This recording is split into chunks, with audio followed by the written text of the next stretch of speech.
Bismillahirrahmanirrahim. Assalamualaikum warahmatullahi wabarakatuh. Kita teruskan lagi perbincangan kita berkenaan dengan pendidikan Islam, dan tumpuan kali ini masih lagi kepada kaedah-kaedah pengajaran yang telah ditunjuk oleh Rasulullah sallallahu alaihi wasallam ya. Kali ini yang yang keenam, ketujuh, ke-8, ke-9, 10 ya, 5 perkara, 5 kaedah lagi lah ya. Yang keenam ini adalah role play ya, main peranan ya. Ini telah ditunjukkan Jibril ya. Jibril datang dengan berupa manusia lah, dengan pakaian yang kemas semua. Dia masuk ketika teruslah bersama sahabat-sahabat dia. Dia masuk, dia bagi salam, dia terus duduk di depan Rasulullah, dirapatkannya lututnya dengan lutut Rasulullah. Kan? Jadi sahabat-sahabat pelik, siapa orang ni kan? Tak ada tanda-tanda dia datang daripada jauh. Tapi tak ada orang kenal dia. Dia sangat kemas. Maknanya bukan orang jauh lah, orang yang dekat lah kan. Tapi orang satu pun tak ada kenal dia lah. Kemudian dia tanya Rasulullah kan. Dia tanya Rasulullah, "Hai Muhammad, beritahukan kepada aku pasal Islam." Kan Rasulullah pun jawablah rukun-rukun Islam kan. Dia kata, "Benar engkau." Kan. Sahabat dah pelik lah. Apa hal ni? Kan. Dia yang tanya, dia kata betulkan pula. Kemudian dia tanya lagi, "Hai Muhammad, terangkan kepada aku pasal iman." Kan. Rasulullah pun terangkan rukun iman kan. "Benar engkau," kata dia kan. Lagi peliklah sahabat-sahabat ni. Kemudian dia kata, "Apakah ihsan?" kan. Rasulullah pun ceritakanlah, kamu beribadat seolah-olah engkau lihat Allah, tapi kalau kamu tak nampak, kamu yakin bahawa kamu sentiasa diperhatikan dan dilihat oleh Allah Subhanahu Wa Taala kan. "Benar engkau," kata dia kan. Pelik ni sahabat-sahabat kata, apa ni orang ni, dia yang tanya dia pula apa dia kata benar kan. Dan dia tanya lagi lah pasal hari kiamat kan. Dia kata orang yang ditanya tak lebih tahu daripada orang yang bertanya lah. Dan dia tanyakan apa dia punya tanda-tanda dia kan. Rasulullah pun terangkanlah kan. Jadi siapa nak tahu lagi pasal hadis ni, boleh Google kan hadis Jibril ya. Jumpalah hadis ni, panjang ya. Jadi inilah satu kaedah ya, role play, lakonan ya, yang kita boleh manfaatkan ya, sama ada kita sesama bersyarah ataupun ibu bapa, antara ibu dengan bapa atau dengan abang-abang untuk tunjukkan pada adik kan. Tapi itulah dia role play ni penting lah kan, dan kita boleh manfaatkan sepenuhnya.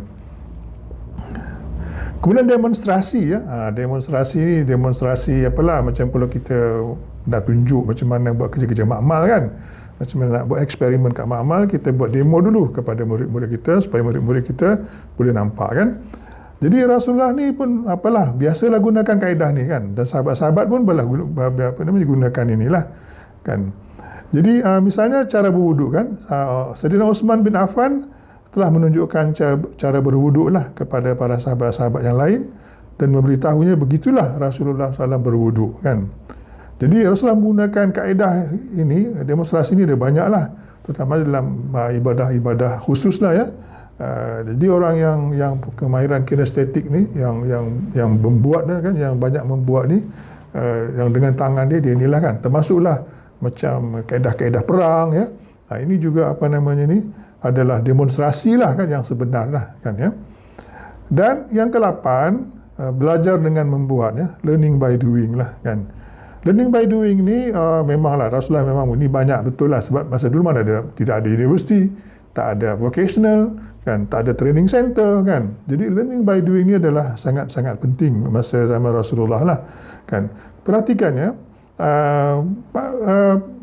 sahabat-sahabat tak ada pengalaman untuk berperang dalam skala besar kan. Dia perang puak-puak aja, kecil-kecil saja kan, pun tak pernah memerintah sebuah negara besar. Mereka hanya ahli, bukan pun pemimpin ya, mereka hanya ahli biasa dalam sebuah city state, negara kecil. City state ni negara bandar lah, di Mekah kan, ataupun di Madinah lah kan. Jadi tiba-tiba dalam tempoh yang singkat tak sampai, kalau kita merdeka dah 60 tahun kan, 60 tahun lebih kan. Ini dia hanya tempoh berapa, 20, tak sampai 23 tahun kan, dah memerintah sebuah negara yang besar, lebih besar daripada Malaysia kan, masa zaman Rasulullah kan. Dan waktu dia wafat tu, dia telah merintah negara daripada sempadan dengan Syam tu kan, Syam sampai dekat Palestin tu lah kan, di utara sampai ke Yaman lah kan, di sebelah timur tu Saudi sekarang lah. Jadi maknanya boleh kata 4-5 negara lah yang kalau sekarang ni kan, luasnya 4-5 negara tu lah kan. Jadi semuanya pelajaran ni adalah learning by doing. Macam mana berperang, macam mana memerintah, kan? Bagaimana perundang-undangan, kan? Undang-undang, kan? Belum ada undang-undang tanah masa tu, kan? Undang-undang perang, macam-macam lah, gaji, kan? Allowance, semua tu masa tu tak ada, kan? Jadi semuanya adalah learning by doing, kan? Jadi mereka bermesyuarat kemudian buat, kan? Kalau salah Allah tegur mereka, kan? Kalau betul lah, kan? Jadi begitulah, kan? Kita boleh manfaatkanlah perkara ni, sebab learning by doing ni memang ikut sunnah Rasulullah, kan?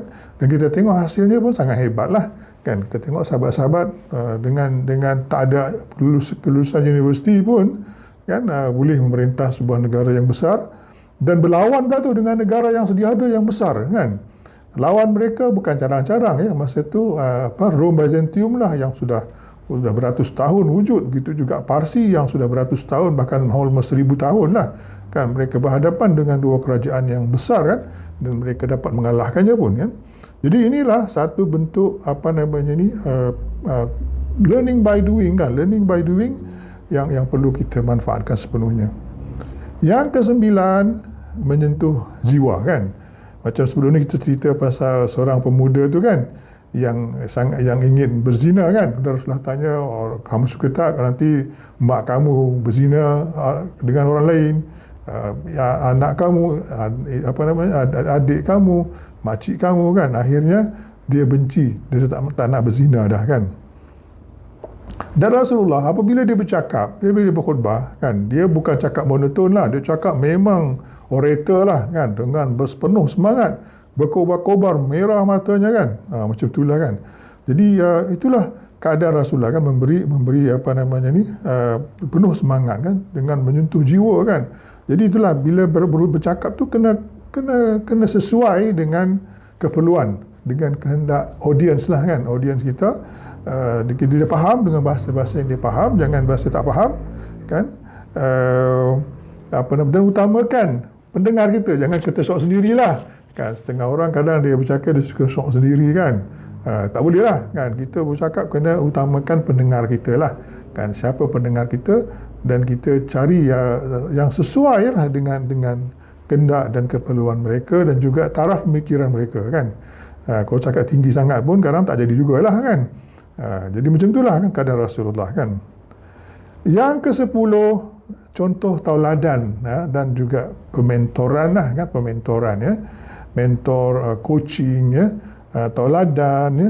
Ini adalah yang telah ditunjukkan oleh Rasulullah SAW lah. Bahkan dalam Quran Allah berfirman, kan, laqad kana lakum rasulillahi uswatun hasanah. Sungguhnya pada diri baginda terdapat suri tauladan yang baik lah, kan.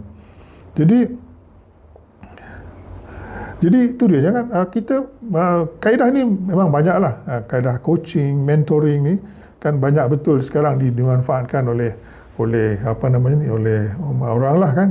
Company besar, kan, seperti Toyota, ya. Company yang hebat-hebat lah, yang besar-besar, dia menggunakan banyak kaedah ini untuk melatih dia punya staff dia lah, kan. Jadi penting ni, kan, ada kaedah-kaedah ni lah, kan. Misalnya kita bersama-sama dalam proses pembelajaran, orang-orang yang belajar dengan kita lah, dan kita sentiasa memberikan sokongan, kan. Jangan salah hentam, kan. Kita beri sokongan, kan. Yang kedua, memberi nasihat dalam keadaan-keadaan yang penting. Yang ketiganya, mencetuskan suasana untuk membentuk pemikiran baru, perubahan dalam diri dan menyusun semula nilai-nilai mereka. Kemudian yang keempat, menunjukkan qudwah ataupun tauladan dalam menjalani kehidupan, bertindak dan menjalankan aktiviti. Dan yang kelima, memberikan penilaian seperti beri pujian, teguran dan pemberian tanggungjawab ataupun tugas, ya. Ini tugas tugas tauladan dan pementoran. Dan ini Rasulullah dah buat, kan, dengan sahabat-sahabat dia. Kalau betul dia puji, kalau salah dia tegur, bagi assignment, kan. Kalau bagi assignment, kalau boleh buat ditambah lagi, macam Zaid bin Sabit, kan, suruh bagi assignment untuk belajar bahasa Suryani. Kejap dia pandai, kan, bahasa Suryani, baca, tulis, cakap boleh. Kemudian suruh belajar bahasa Hebrew, kan, bahasa orang Yahudi, kan, bahasa Ibrani. Sekejap dia pandai, kan. Lepas tu dijadikan pula dia penulis wahyu, kemudian penulis surat Rasulullah kan.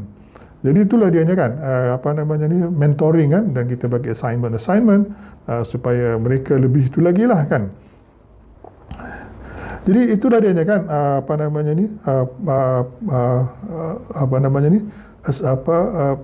contoh tauladan kan, contoh tauladan ya. Jadi ada banyak sinilah contoh-contohnya kan, contoh-contoh bagaimana tauladan yang seorang pemimpin boleh manfaatkan, seorang guru, seorang ayah, seorang datuk kan, kita jadikan diri kita sebagai uswah dan juga mentor dan juga coaching lah ya. Sekian, assalamualaikum warahmatullahi wabarakatuh.